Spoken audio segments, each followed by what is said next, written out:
स्वागत है जी ब्रेक तो बाद एक बार फिर हरजिंदर सिंह दलगीर होरी मेरे नाल मेहमान ने जीनो स्पीदा के सहयोग के नाल प्रोग्राम तुहाडे तक प्रसाद किया जा रहा है। 310 4466 उन्होंने टेलीफोन नंबर है 310446 और जो मैं तुहानू कहा कि कुछ दिनों की छुट्टी चाहिए होगी जी सारे दर्शकों तो अगले कुछ दिनों के वास्ते ये जो प्रोग्राम है इन युद्धवीर जसवाल जी पेश करनगे तो उस छुट्टी तो बाद मैं वापस परतूंगा जी।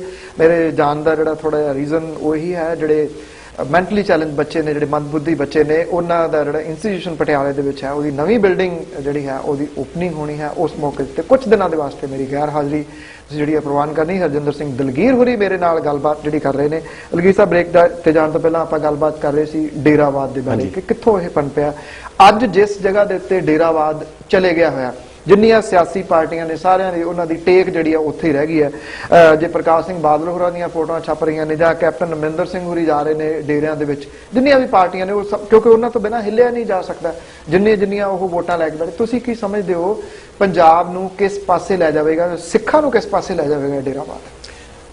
मैं तुहानूं एक इशारा करना चाहांगा कि किसी जमाने इंग्लैंड में भी इस तरह की हालत पैदा हो गई सी। उत्थे भी जो रेफरमेशन मूवमेंट चली है तो उस तो पहला जिन्ने भी जमींदार सन वो खत्म हो गए सन। लोगों ने अपन जमीन चर्च के नाम दान करनी शुरू कर दी सन। जो चर्च को लखां एकड़ जमीन हो गई तो उस तो बाद फिर रेवोल्यूशन आनी जरूरी सी।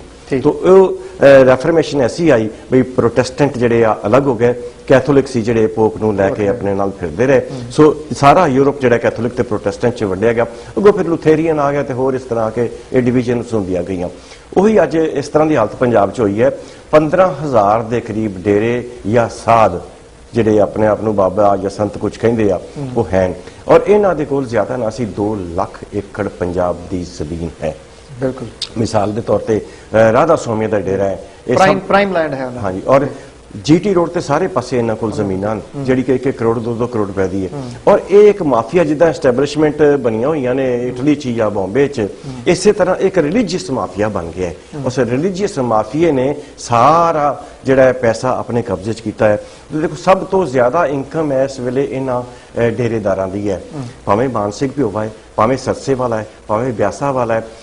आशुतोष के कोल इनकम नहीं है, उन्होंने किसी वखरे सोर्स तो पैसा आ रहा है।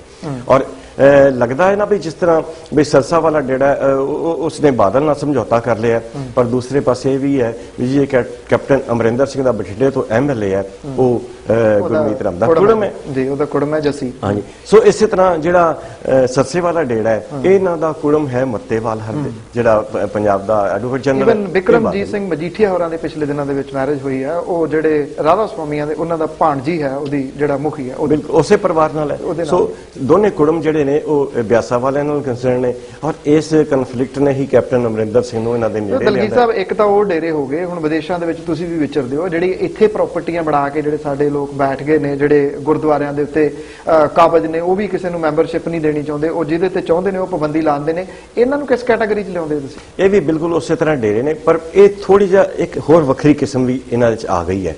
जिस तरह वैसटर्न वर्ल्ड विच या इंडिया विच क्लबां बनियां होईयां इन्होंने क्लब वाला कल्चर इत्थे लिया है भी सिर्फ जिहड़े गिनती के मैंबर ने वो इसनूं चलाउणगे।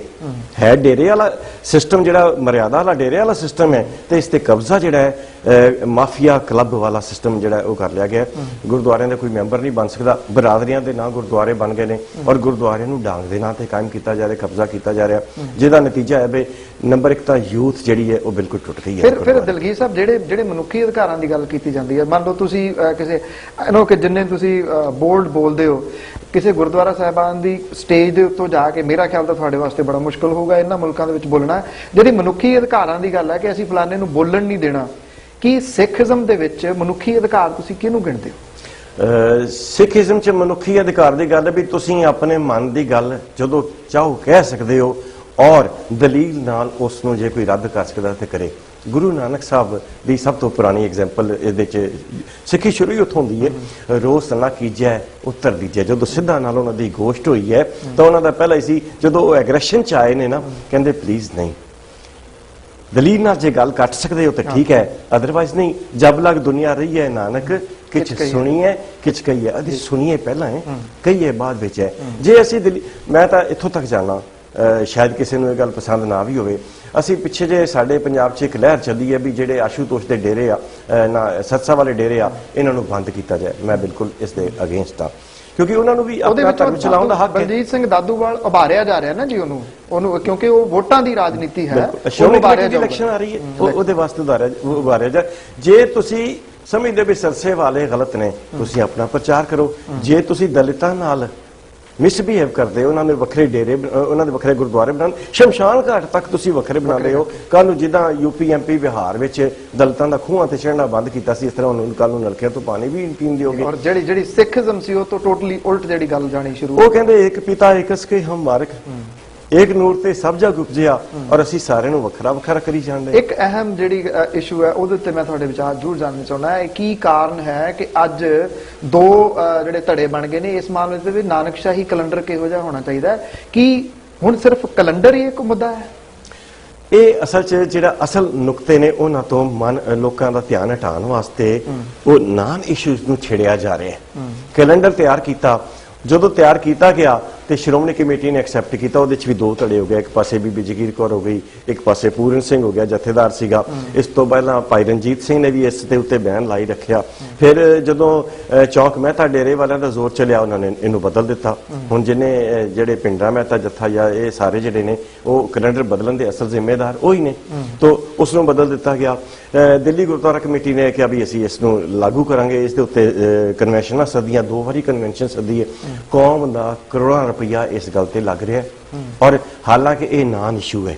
ਗੱਲ ਤਾਂ ਇਹ ਸੀ ਨਾ ਵੀ ਇੱਕੋ ਦਿਨ ਨੀਅਤ ਹੋ ਜਾਵੇ, ਗੁਰਪੁਰਬ ਕਿੱਦਾਂ ਮਨਾਉਣਾ ਹੈ ਤੇ ਡੀਟਾ ਹੀ ਨੀਅਤ ਕਰ ਲਓ ਆਪਸ ਚ। ਅਕਾਲ ਤਖਤ ਦੀ ਜਾਂਦੇ ਜਾਂਦੇ ਮੈਂ ਤੁਹਾਡੇ ਤੋਂ ਜ਼ਰੂਰ ਜਾਣਨਾ ਚਾਹੁੰਦਾ, ਇੱਥੇ ਵੀ ਜਿਹੜਾ ਤਾਂ ਉਹਨਾਂ ਨੂੰ ਲੱਗਦਾ ਕਿ ਆ ਉਹਨਾਂ ਦੇ ਮਤਲਬ ਦਾ ਹੈ ਜਿਹੜਾ ਹੁਕਮਨਾਮਾ, ਉਹਨੂੰ ਤਾਂ ਰੱਖ ਲੈਂਦੇ ਨੇ, ਬਾਕੀਆਂ ਨੂੰ ਕੱਢ ਦਿੰਦੇ ਨੇ। ਕੀ ਇਹਨਾਂ ਦਾ ਕੋਈ ਮਹੱਤਵ ਹੈ? ਦੇਖੋ, ਅਕਾਲ ਤਖਤ ਦਾ ਕਨਸੈਪਟ ਜਿਹੜਾ ਹੈ ਉਹ ਅਸੀਂ ਵੀ ਸਿੱਖ ਖੁਦ ਮੁਖਤਿਆਰ ਹੈ। ਅਕਾਲ ਪੁਰਖ ਤੇ ਸਿੱਖ ਦੇ ਵਿਚਕਾਰ ਕੋਈ ਨਹੀਂ ਹੈ। ਇਹ ਤਾਂ ਖੁਦ ਮੁਖਤਿਆਰੀ ਦਾ ਸਿੰਬਲ ਸੀ। ਅਸੀਂ ਅਕਾਲ ਤਖਤ ਦੇ ਉੱਤੇ ਇੱਕ ਐਸੀ ਸ਼ਖਸੀਅਤ ਲਿਆ ਕੇ ਖੜੀ ਕਰ ਦਿੱਤੀ ਹੈ ਜਿਹੜੀ ਕਿ 1920 ਤੋਂ ਪਹਿਲਾਂ ਤਾਂ ਜਥੇਦਾਰ ਲਫ਼ਜ਼ ਹੀ ਕੋਈ ਨਹੀਂ ਸੁਣਦਾ। ਅਸੀਂ ਨਵੀਂ ਇੰਸਟੀਟਿਊਸ਼ਨ ਖੜੀ ਕਰ ਦਿੱਤੀ, ਫਿਰ ਵੀ ਨਹੀਂ ਚੱਲੀ, 20 ਤੋਂ ਬਾਅਦ ਵੀ ਨਹੀਂ ਚੱਲੀ। 1986 ਦੀ 26 ਜਨਵਰੀ ਜਦੋਂ ਭਾਈ ਜਸਵੀਰ ਸਿੰਘ ਨੂੰ ਲਿਆਂਦਾ ਗਿਆ ਜਥੇਦਾਰ ਕਹਿ ਕੇ, ਉਦੋਂ ਇਸ ਨੂੰ ਇੱਕ ਪਾਵਰ ਦੇ ਤੌਰ ਤੇ ਵਰਤਣਾ ਸ਼ੁਰੂ ਕਰਤਾ ਹੈ। ਜਦੋਂ ਪਹਿਲੀ ਵਾਰੀ 1920 ਦੀ 12 ਅਕਤੂਬਰ ਨੂੰ ਅਕਾਲ ਤਖਤ ਦਾ ਜਥੇਦਾਰ ਥਾਪਿਆ ਗਿਆ, ਉਹ ਅਕਾਲ ਤਖਤ ਦਾ ਜਥੇਦਾਰ ਨਹੀਂ ਸੀ। ਜਦੋਂ ਮੰਤ ਛੱਡ ਕੇ ਚਲੇ ਗਿਆ, ਅਕਾਲ ਤਖਤ ਖਾਲੀ ਸੀਗਾ ਤੇ ਸੰਗਤ ਨੇ ਕਿਹਾ ਵੀ ਕੁਝ ਬੰਦੇ ਆਪਾਂ ਨੀਅਤ ਕਰਦੇ ਦਈਏ ਜਿਹੜੀ ਇਹਦੀ ਸੇਵਾ ਸੰਭਾਲ ਕਰਨ, 3S ਗੇਟ ਤੇ ਖੜੇ ਹੋਣ, 3S ਗੇਟ ਤੇ ਖੜੇ ਹੋਣ, ਇਹ ਗੁਰੂ ਗ੍ਰੰਥ ਸਾਹਿਬ ਦੀ ਤਾਬਿਆ ਹੋਵੇ, ਇੱਕ ਪ੍ਰਸ਼ਾਦ ਵਰਤਾਵੇ, ਤਾਂ 21 ਬੰਦੇ ਸਾਨੂੰ ਚਾਹੀਦੇ ਨੇ। ਤਾਂ ਉਹਨਾਂ ਵਿੱਚੋਂ 17 ਬੰਦੇ ਨਿਤਰੇ ਵੀ ਚਲੋ ਅਸੀਂ ਸੇਵਾ ਕਰਾਂਗੇ 2 ਮਹੀਨੇ ਵਾਸਤੇ। ਉਹਨਾਂ ਜਥੇ ਦਾ ਜਿਹੜਾ ਸੇਵਾ ਦਾ ਜਥੇਦਾਰ ਸੀ, ਉਹ ਜਥੇ ਦਾ ਜਥੇਦਾਰ ਤੇਜਾ ਸਿੰਘ ਪੁੱਚਰ ਬਣਾ ਲਿਆ। ਉੱਥੋਂ ਇਹਨਾਂ ਨੇ ਨਵੀਂ ਟ੍ਰੈਡੀਸ਼ਨ ਬਣਾ ਲਈ, ਉੱਥੋਂ ਜਥੇਦਾਰ ਅਕਾਲ ਤਖਤ। ਫਿਰ ਮਹਾਨ ਕੋਸ਼ ਦੇ ਵਿੱਚ ਜਿਹੜਾ ਅਕਾਲ ਬੁੰਗੇ ਦਾ ਜ਼ਿਕਰ ਹੈ, ਅਕਾਲ ਬੁੰਗਾ ਤੇ ਅਕਾਲ ਤਖਤ, ਇਹ ਦੋ ਚੀਜ਼ਾਂ ਕਿਵੇਂ ਹੋ ਗਈਆਂ? ਦੇਖੋ, ਅਕਾਲ ਬੁੰਗਾ ਜਿਹੜਾ ਨਾ ਉਹ ਸਾਰੀ ਬਿਲਡਿੰਗ ਹੈ। ਮੈਂ ਤੁਹਾਨੂੰ ਇੱਕ ਅਕਾਲ ਤਖਤ ਦੀ ਬਿਲਡਿੰਗ ਦੀ ਵੀ ਗੱਲ ਦੱਸਾਂ। ਜਦੋਂ ਗੁਰੂ ਸਾਹਿਬ ਨੇ ਬਣਾਇਆ ਸੀ, ਇੱਕ ਥੜਾ ਸੀਗਾ ਛੋਟਾ ਜਿਹਾ ਜਿਹੜਾ ਅੱਜ ਵੀ ਥੱਲੇ ਕਾਇਮ ਹੈ, ਉਸ ਦਾ ਜਿੱਥੇ ਢਾਡੀ ਲਾਉਂਦੇ ਸਨ। ਹਾਂ, ਮੇਰੇ ਖਿਆਲ 'ਚ ਇਹ ਮਿਸਲਾਂ ਨੇ ਦੁਬਾਰਾ ਬਣਾਇਆ ਕਿਉਂਕਿ ਇਹ ਮਸ਼ਹਦ ਦੁਰਾਨੀ ਢਾਹ ਗਿਆ ਸੀਗਾ। ਚਲੋ, ਮਿਸਲਾਂ ਵੇਲੇ ਵੀ ਸਿਰਫ ਇੱਕ ਥੜਾ ਸੀਗਾ। ਦੂਜੀ ਮੰਜ਼ਿਲ ਜਿਹੜੀ ਹੈ ਉਹ ਆ ਕੇ ਭੰਗੀ ਮਿਸਲ ਨੇ ਤਿਆਰ ਕੀਤੀ। ਤੀਜੀ ਮੰਜ਼ਿਲ ਜਿਹੜੀ ਹੈ ਉਹ ਵੀ ਭੰਗੀ ਮਿਸਲ ਦੀ ਤਿਆਰ ਕੀਤੀ। ਸਾਡੇ ਕੋਲ ਹਿਸਟਰੀ 'ਚ ਪਿਆ ਬਈ ਭੰਗੀ ਮਿਸਲ ਨੇ ਕਿੰਨੀ ਤਰੀਕ ਨੂੰ ਕਿਹੜੇ ਸਨ 'ਚ ਤਿਆਰ ਕੀਤੀ। ਬਾਕੀ ਜਿਹੜੀਆਂ ਨੇ ਮਹਾਰਾਜਾ ਰਣਜੀਤ ਸਿੰਘ ਤੇ ਹਰੀ ਸਿੰਘ ਨਲਵਾ ਨੇ ਤਿਆਰ ਕੀਤੀਆਂ ਨੇ। ਸੋ ਅਕਾਲ ਤਖਤ ਦੀ 6 ਮੰਜ਼ਲੀ ਜਿਹੜੀ ਹੈ ਉਹ ਤਾਂ ਕਾਨਸੈਪਟ ਮਹਾਰਾਜਾ ਰਣਜੀਤ ਸਿੰਘ ਦਾ ਅਕਾਲ ਤਖਤ ਤੇ ਪੇਸ਼ ਹੋਣਾ, ਉਹਨੂੰ ਲਿਆਉਣਾ, ਜਿਹੜੀ ਉਹ ਸਿਰਫ ਘੜੀ ਹੋਈ ਕਹਾਣੀ ਹੈ। ਤੁਸੀਂ ਦੇਖੋ, ਮਹਾਰਾਜਾ ਰਣਜੀਤ ਸਿੰਘ ਦੇ ਦਰਬਾਰ ਦਾ ਇੱਕ ਦਿਨ ਦਾ ਰਿਕਾਰਡ ਅਜੇ ਤੱਕ ਮੌਜੂਦ ਹੈ ਔਰ ਇਹ ਛਪ ਚੁੱਕਾ ਹੈ। ਇਹ ਕਿਤਾਬ ਛਪੀ ਉਮਦਾਦੁ ਤਵਾਰੀਖ, 4 ਵਾਲੀਅਮਸ ਵਿੱਚ ਛਪੀ ਹੋਈ ਹੈ। ਸੋਹਣ ਲਾਲ ਸੂਰੀ ਦੇ ਐਡਿਟ ਕੀਤੀ ਹੋਈ ਹੈ ਔਰ ਉਹਦੇ ਵਿੱਚ ਉਹ ਇੱਥੋਂ ਤੱਕ ਦੱਸਿਆ ਵੀ ਐਨੇ ਘੜੀ ਤੇ ਐਨੇ ਪਲ ਤੇ ਫਲਾਣਾ ਬੰਦਾ ਆਇਆ, ਉਹਨੂੰ ਇੱਕ ਚਾਦਰ ਭੇਂਟ ਕੀਤੀ, ਇੱਥੋਂ ਤੱਕ ਜ਼ਿਕਰ ਹੈ। ਤੇ ਜੇ ਇਹ ਸੱਚ ਹੁੰਦਾ ਤੇ ਇਹ ਉਹਦੇ 'ਚ ਜ਼ਰੂਰ ਲਿਖਿਆ ਹੁੰਦਾ, ਕਿਉਂਕਿ ਤਾਂ ਮਹਾਰਾਜਾ ਰਣਜੀਤ ਦੀ ਸ਼ਾਨ ਬਣਾਉਂਦੀ ਇਸ ਗੱਲ ਨੂੰ। ਤੇ ਸ਼ਾਨ ਬਣਾਉਣ ਵਾਸਤੇ ਇਦਾਂ ਹੀ ਕਈ ਕਹਾਣੀਆਂ ਮਹਾਰਾਜਾ ਰਣਜੀਤ ਦੀਆਂ ਜੋੜੀਆਂ ਹੋਈਆਂ ਨੇ, ਉਹਦੇ 'ਚ ਕੋਈ ਜ਼ਿਕਰ ਨਹੀਂ। ਅਕਾਲੀ ਫੂਲਾ ਸਿੰਘ ਦਾ ਵੀ ਜਥੇਦਾਰ ਦਾ ਲਫ਼ਜ਼ ਕਿਤੇ ਨਹੀਂ ਆਉਂਦਾ। ਤੁਸੀਂ 1926 ਤੱਕ ਦੀ ਕਿਸੇ ਥਾਂ ਤੇ ਵੀ ਤੁਹਾਨੂੰ ਜਦੋਂ ਮਹਾਨ ਕੁਛ ਲਿਖਿਆ ਗਿਆ, 1917 ਚ ਪਹਿਲੀ ਕਿਤਾਬ ਆਈ ਅਕਾਲੀ ਫੂਲਾ ਸਿੰਘ ਤੇ ਬਾਬਾ ਪ੍ਰੇਮ ਸਿੰਘ ਹੋਤੀ ਦੀ, ਉਹਦੇ ਚ ਵੀ ਜਥੇਦਾਰ ਨੇ ਲਿਖਿਆ। ਤੁਸੀਂ ਸਪਸ਼ਟ ਰੂਪ ਦੇ ਵਿੱਚ ਦਲਗੀਰ ਸਾਹਿਬ ਬੋਲਦੇ ਹੋ, ਤੁਹਾਨੂੰ ਛੇਕੇ ਜਾਣ ਤੋਂ ਡਰ ਨਹੀਂ ਲੱਗਦਾ? ਹੋਈ ਸੀ ਇਸ ਤਰ੍ਹਾਂ ਦੀ ਇੱਕ ਵਾਰੀ ਗੱਲ, ਜਦੋਂ ਮੇਰੇ ਖਿਆਲ 6 ਮਹੀਨੇ ਦੀ ਗੱਲ ਹੈ ਤੇ ਇਹਨਾਂ ਨੇ ਕਿਹਾ ਵੀ ਉਹ ਦਲਗੀਰ ਨੇ ਆਹ ਲਿਖੀ ਹੈ ਤੇ ਇਸ ਨੂੰ ਤਲਬ ਕੀਤਾ ਜਾਏ। ਤੇ 24 ਘੰਟੇ ਦੇ ਅੰਦਰ ਅੰਦਰ ਅਗਲੇ ਦਿਨ ਹੀ ਮੇਰਾ ਟਾਈਟਲ ਤੇ ਸਪੋਕਸਮੈਨ ਅਖਬਾਰ ਦੇ ਉੱਤੇ ਛਪਿਆ ਸੀਗਾ ਵੀ ਤੁਸੀਂ ਕਿਉਂ ਐਵੇਂ ਉਰਲੀਆਂ ਪਰਲੀਆਂ ਗੱਲਾਂ ਕਰਦੇ ਹੋ ਮੈਨੂੰ ਤਲਬ ਕਰਨ ਦੀਆਂ, ਸਿੱਧਾ ਹੀ ਛੇਕ ਦਿਓ, ਮੈਂ ਤਾਂ ਅਥਾਰਟੀ ਮੰਨਦਾ ਨਹੀਂ। ਜਾਂ ਤੇ ਮੈਨੂੰ ਹਿਸਟਰੀ ਤੇ ਫਿਲਾਸਫੀ ਦੱਸੋ ਵੀ ਕਿਸੇ ਅਕਾਲ ਤਖਤ ਦੇ ਜਥੇਦਾਰ ਦਾ ਉਹਦਾ ਸਿੱਖ ਹਿਸਟਰੀ ਜਾਂ ਫਿਲਾਸਫੀ ਚ ਹੈ, ਫਿਰ ਤਾਂ ਮੈਂ ਮੰਨਾਂ।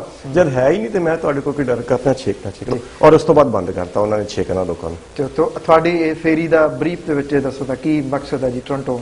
ਮੈਂ ਇੱਥੇ ਆਇਆ ਸੈਮੀਨਾਰ ਅਟੈਂਡ ਕਰਨ 2 ਅਪ੍ਰੈਲ ਨੂੰ ਸਿੱਖ ਲਹਿਰ ਗੁਰਦੁਆਰਾ ਚ ਦੁਪਹਿਰੇ 12 ਵਜੇ ਤੋਂ 3 ਤੱਕ gurupanth.com ਵਾਲਿਆਂ ਦਾ ਤੇ ਇਹ ਸੈਮੀਨਾਰ ਹੈ ਜਿਹਦੇ ਚ ਫਰੀडम ਦੀ ਗੱਲ ਹੈ ਵੀ ਹਰ ਇੱਕ ਨੂੰ ਐਕਸਪ੍ਰੈਸ਼ਨ ਆਫ ਫਰੀडम, ਸਾਰੀ ਦੁਨੀਆ ਵਿੱਚ ਐਕਸਪ੍ਰੈਸ਼ਨ ਫਰੀडम ਦਾ ਜਿਹੜਾ ਹੈ ਉਹ UN ਹੋਵੇ ਜਾਂ ਇੰਡੀਅਨ ਕਨਸਟੀਟਿਊਸ਼ਨ ਦੇ ਡਾਇਰੈਕਟਿਵ ਪ੍ਰਿੰਸੀਪਲਸ ਹੋਣ ਜਾਂ ਸਿੱਖ ਧਰਮ ਹੈ, ਕਿਤੇ ਵੀ ਦੇਖ ਲਓ ਹਰ ਥਾਂ ਤੇ ਤੁਹਾਨੂੰ ਆਪਣੀ ਐਕਸਪ੍ਰੈਸ਼ਨ ਦੀ ਆਜ਼ਾਦੀ ਦੀ ਗੱਲ ਕੀਤੀ ਜਾਂਦੀ ਹੈ।